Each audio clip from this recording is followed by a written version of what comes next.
Welcome to Saturday. Thank you so much. Came in earlier today. Got a meeting at noon, but welcome. Happy St. Patrick's Day for those who celebrate this festivity. It's pretty cool. Today, I have a couple of things that I want to share with you, and it has to do with Think and Grow Rich. It has to do with Napoleon Hill.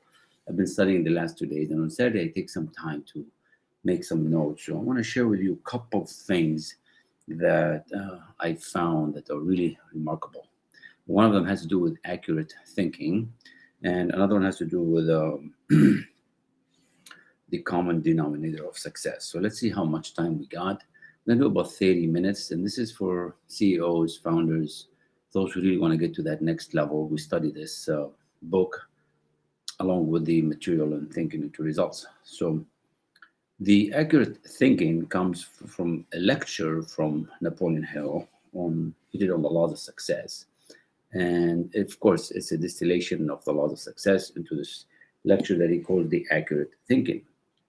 The reason I liked it because it's very accurate, it's very direct, it's very straight to the point. There is no fluff to it, and it gets you to really clear that confusion because so many have little clarity, which is they end up a little bit on the negative side of things. So, and that's why we study this material. So I'm going to attempt to share the notes and share the screen and see if this plays like that. But the couple things I want you to take note of is when he talks about inductive thinking and deductive thinking. So there's two areas of thinking. There's inductive and then there's deductive.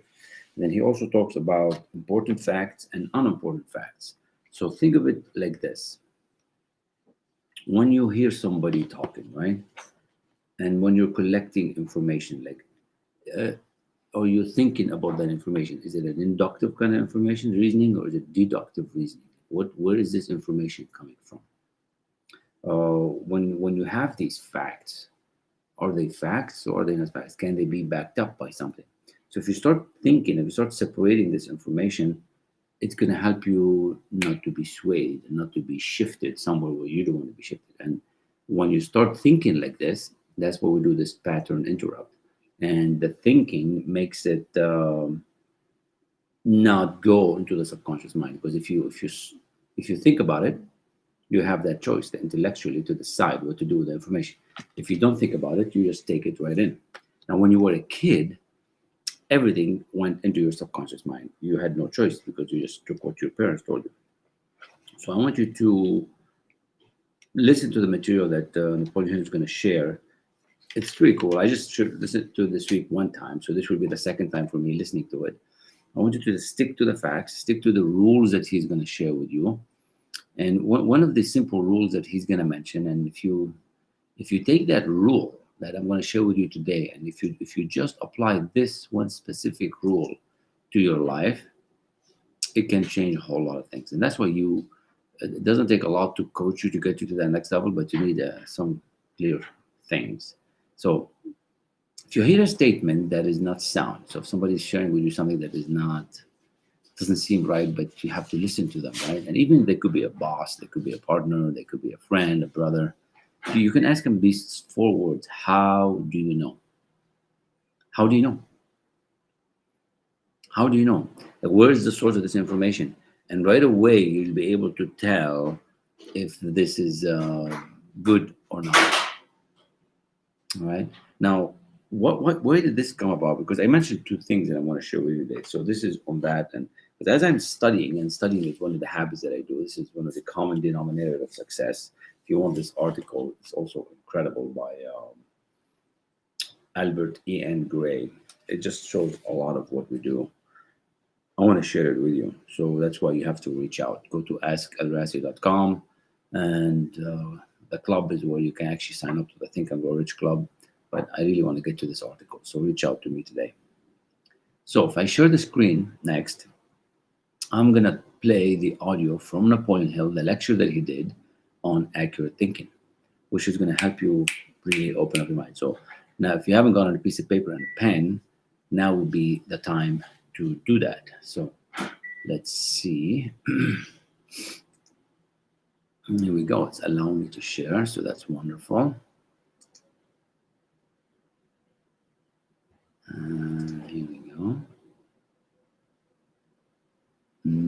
Here we go.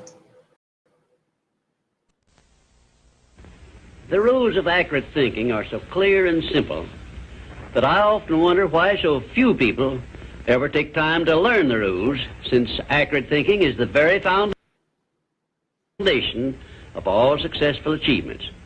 In this visit, I shall give you a working description of the rules of accurate thinking, which all successful people follow. First of all, accurate thinking is based on two simple fundamentals. They are called inductive reasoning and deductive reasoning. Inductive reasoning is used when the necessary facts on which to base your thinking are not available.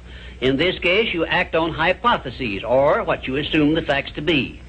Deductive reasoning is used when you have the facts, or what appear to be the facts, on which to base your thinking.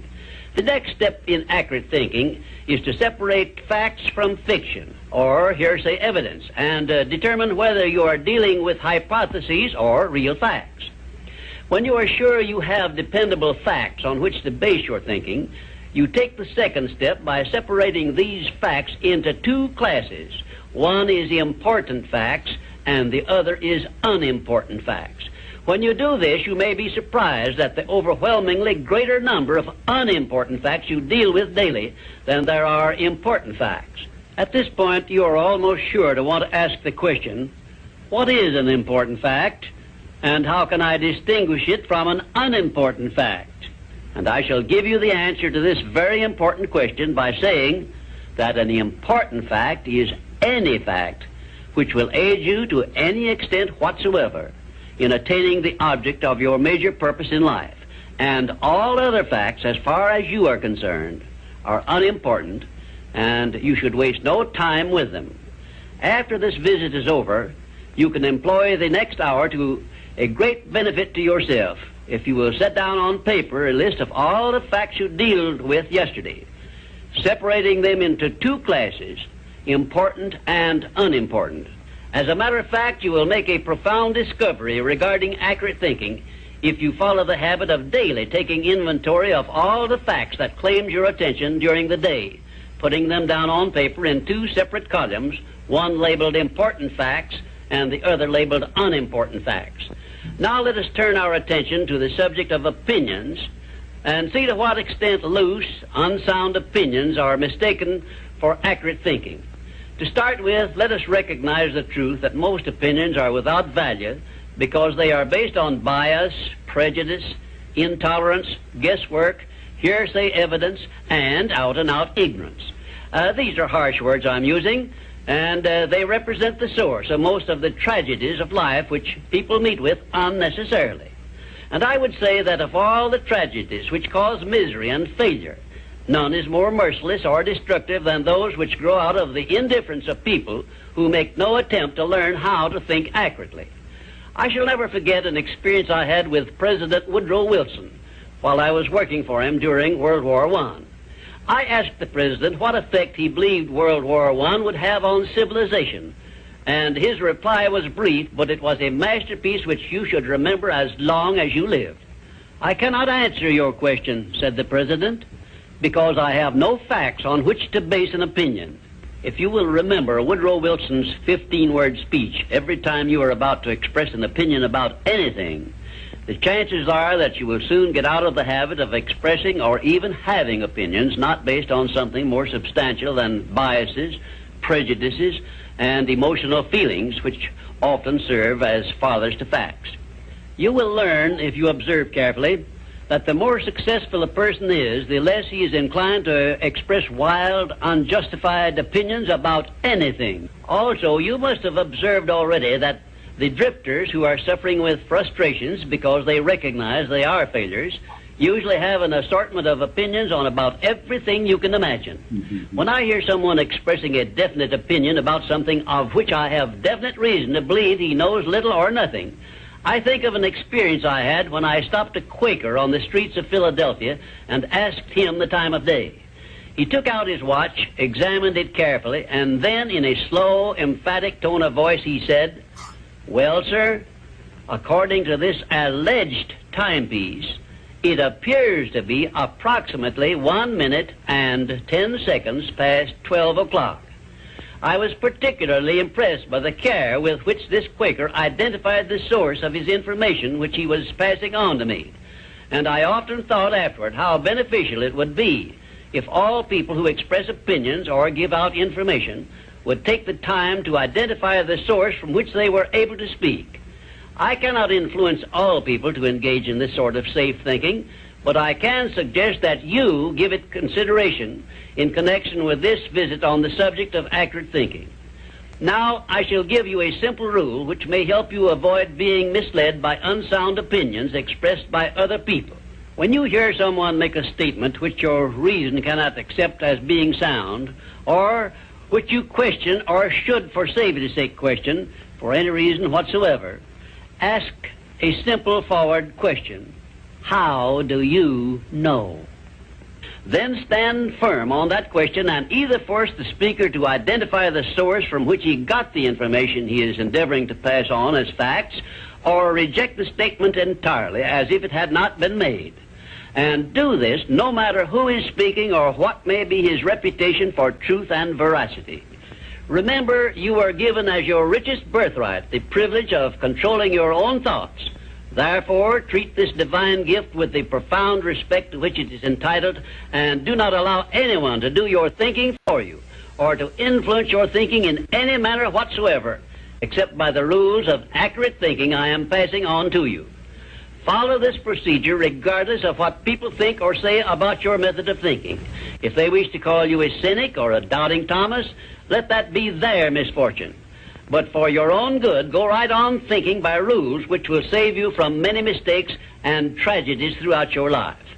Now, I will give you 7 rules to follow, which, if you memorize them and follow them as a daily habit, may bring you top rating as an accurate thinker.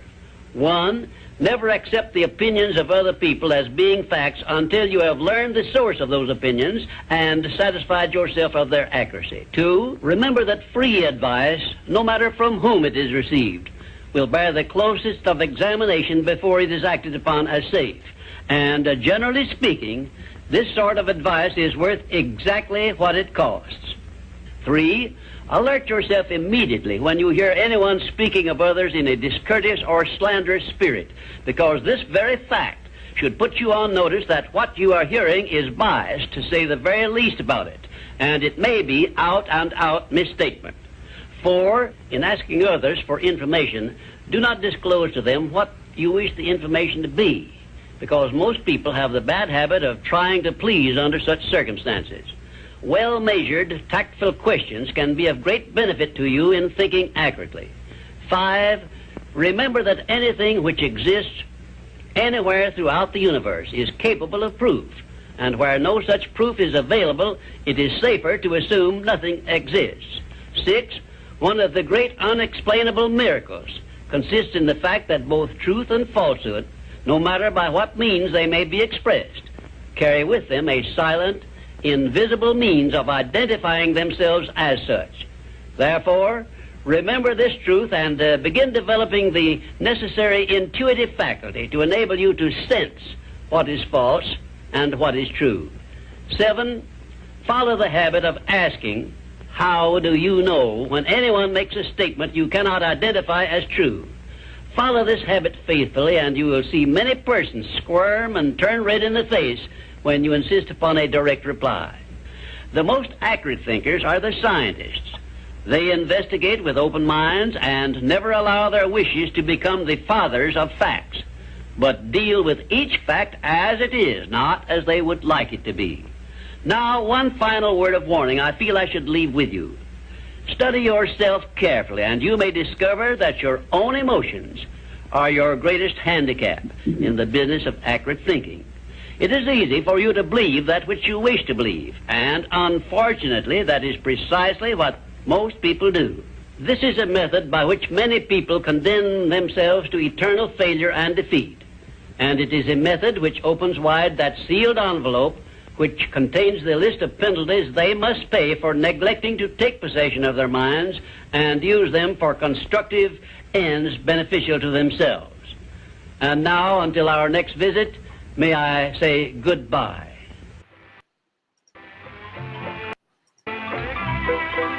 No, that's sweet. I mean, that was just incredible.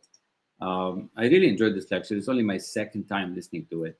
So I want to give you a couple of points on it. And for those who like this, and for those who really reach out, I'm going to give you this common denominator of success, which is I'm studying as well, and you can come and study with me. It's another beautiful article. But let's summarize what Napoleon Hill just shared.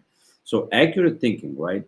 Going to be very direct, very clear, no fluff, very simple, and no confusion, right? You have to get that.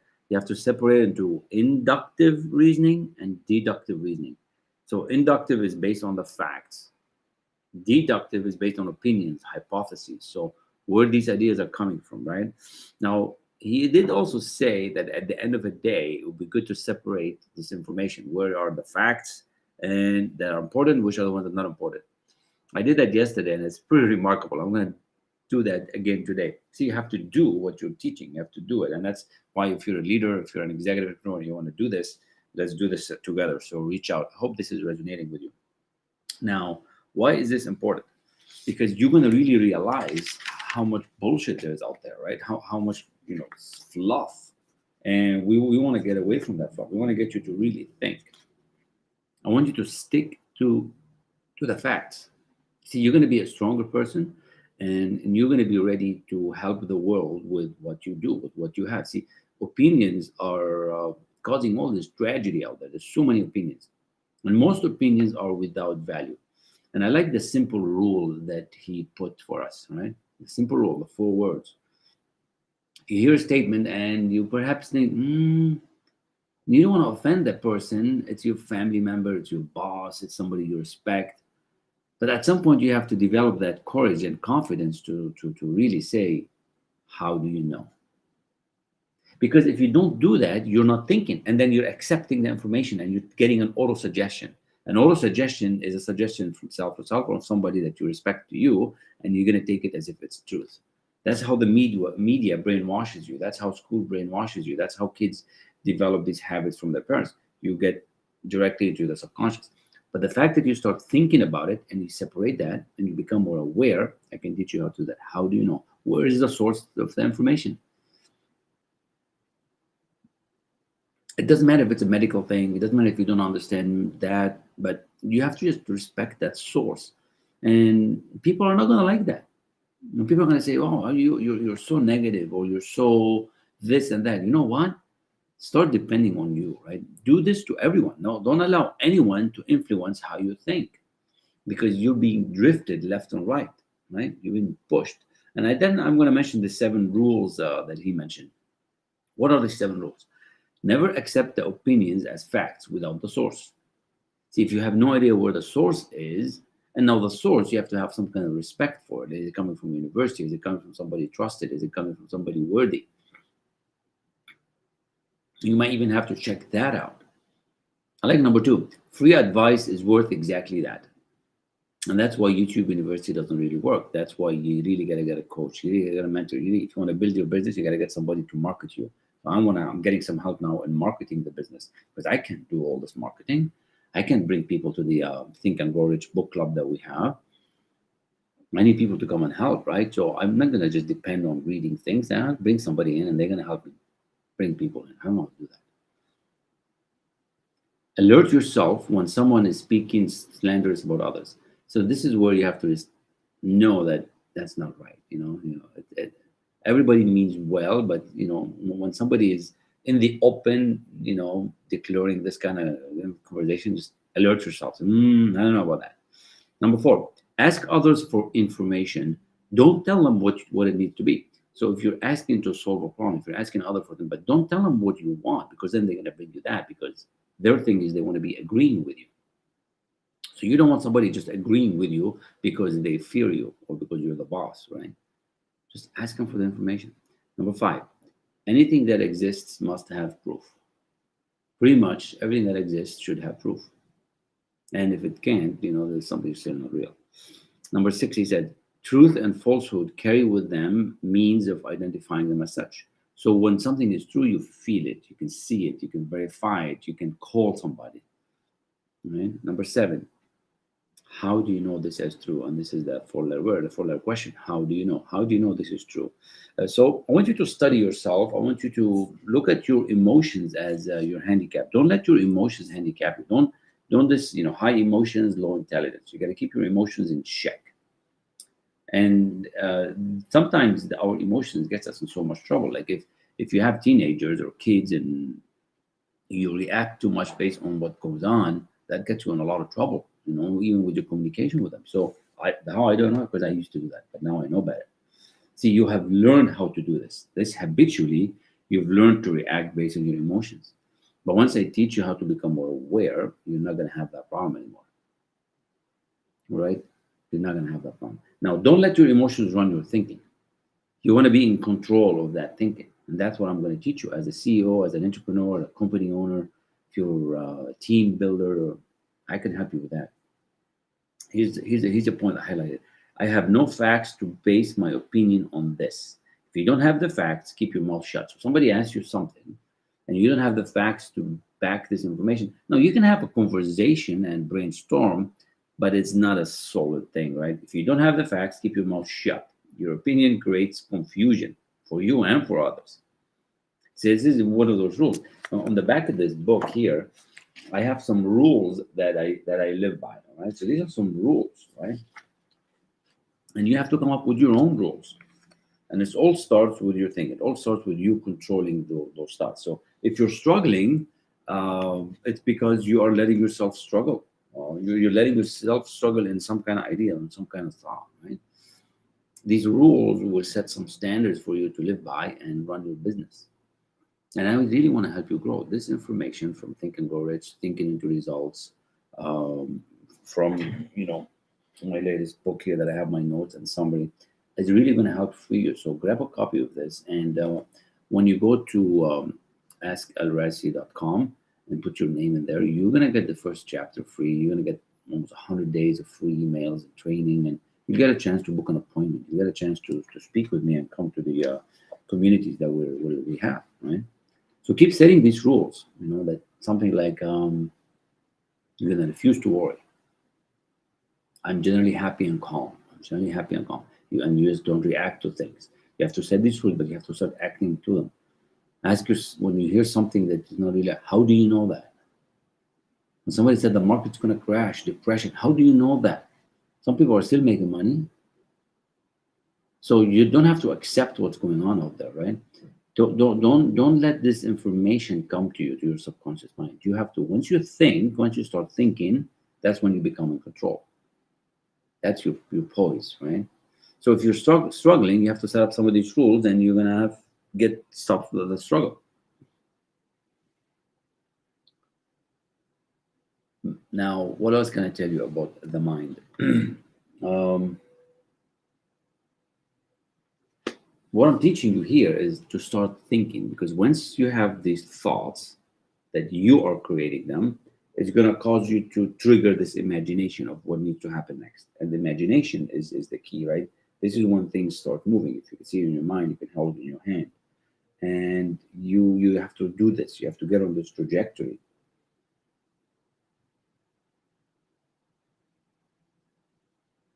It's a beautiful thing. I love this lecture. Now, I promised you all that for those who reach out and for those who see this, and if you really sign up today to the ask-El-Rassi.com, I will look at the end of the day and see how many signed up today during this time period.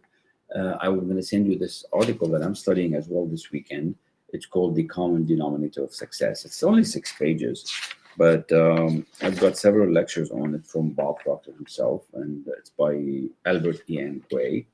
And it has to do with sales. It has to do with your mindset of how you approach your business. All this is going to help you get better, right? Contacting habits, calling habits, persuading habits, working habits. There was one paragraph here. Maybe we'll finish with this paragraph for today. This is a pretty cool paragraph. So you know how you make resolutions. You make a commitment that you're going to do something, but then you don't do it. Or you go to a sales training and you're excited, and for a day or two you are, and then it drifts away. So what is really going on? I mean, the company just spent a lot of money, Do you even travel? Some of you went from one country to another country. You took hotels and taxis and drivers and Ubers. But then you leave the meeting and nothing happens. You're not more successful. Nothing's going on. You'll find that everything that you learned is waning off. Now I'm going to read for you a couple lines here of what this says. That's why I want to share this with you. Here's what's going on. Any resolution or decision you make is simply a promise to yourself that isn't worth a tinker's damn until you have formed the habit of making it and keeping it. So, because you go to the sales training, you go to this activity thinking, oh, okay, I'm going to get better. So but you have to make a decision. Any resolution or decision you make is simply a promise to yourself that isn't worth a tinker's damn until you have formed the habit of making it and keeping it. And that's what thinking is about. I'm going to teach you some good habits, how to build good habits. And you won't form the habit of making it and keeping it.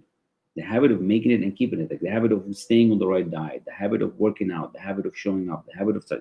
You won't form the habit of making it and keeping it unless right at the start you link it with a definite purpose. So why are you forming this habit? Why do you want to go to the gym? Why do you want to get better in sales? Right? You link it with a definite purpose that can be accomplished by keeping it. Yeah. So you have to link this purpose of this habit. Why you want to do it? Why you want to accomplish by keeping it?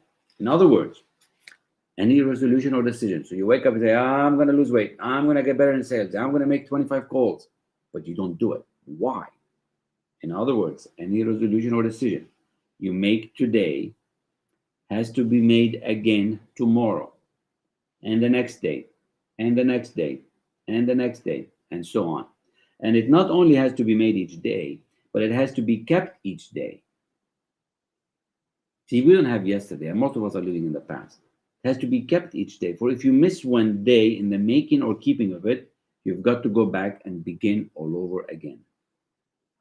But if you continue the process of making it each morning and keeping it each day, you will finally wake up some morning a different person in a different world, and you will wonder what has happened to you and the world you used to live in. An amazing thing. Now I'm doing this for two people in sales. They come in here and they're training on sales with me. We have the material, and we're building a successful habit of what to do on sales training, what to do daily to calling habits, contacting habits, follow-up habits, persuasion habits. And we're building this habit, momentum. And we are having accountability. And we show up every Tuesday, boom, and boom, and boom. Now, if we skip a day, we go back to day one. So every time we meet, we're like, okay, what day one are you? Because that's the thing. We want to do it. We have all the intention to want to do it, but we're not. Now, why did I mention this? Well, because mindset is cool and you're gonna feel good and reach out thing, but I want you to raise your income. Like I want you to raise your monetary value, right? I want you to start having some of that, right? How are you gonna have some of that? By doing the things I'm asking you to do, by starting to show up. So if you've been listening, and if you're still listening 28 minutes later, I want to thank you. I want to thank you for reaching out. Go to askelrassi.com/club. This is how you can get started with studying Think and Grow Rich with me. It's a very simple club, less than 50 cents a day. But if you want to study the Think and Grow Rich, that's where I really want you to have. Thank you, Samina, for being here. Really appreciate it. I appreciate you saying that. Samina was listening earlier. Appreciate it. I didn't know that I could type. I guess I can. Here we go. Let's try it. Yeah, so here we go. It lets me know. The other day it wasn't letting me type. So thank you, Samina. I appreciate you listening. So reach out. Let's get you on this trajectory of accurate thinking. Let's get you on this trajectory of Think and Grow Rich. It can literally change your life. Samina and everybody else that's been listening, I really appreciate that very, very much. And if you want my Calendly link, what I suggest you do, here we go. Maybe I put my calendar link as well. Since it's letting me type right now. Usually it doesn't let me type, but today it is. So that's a good thing. Here we go. Show it. So that's it. Here we go. Thank you very much. Have an amazing day. I really want to wish you the best weekend ever. Be the man or the woman who you want to be. And let's help you get to some accurate thinking. Thank you. Peace.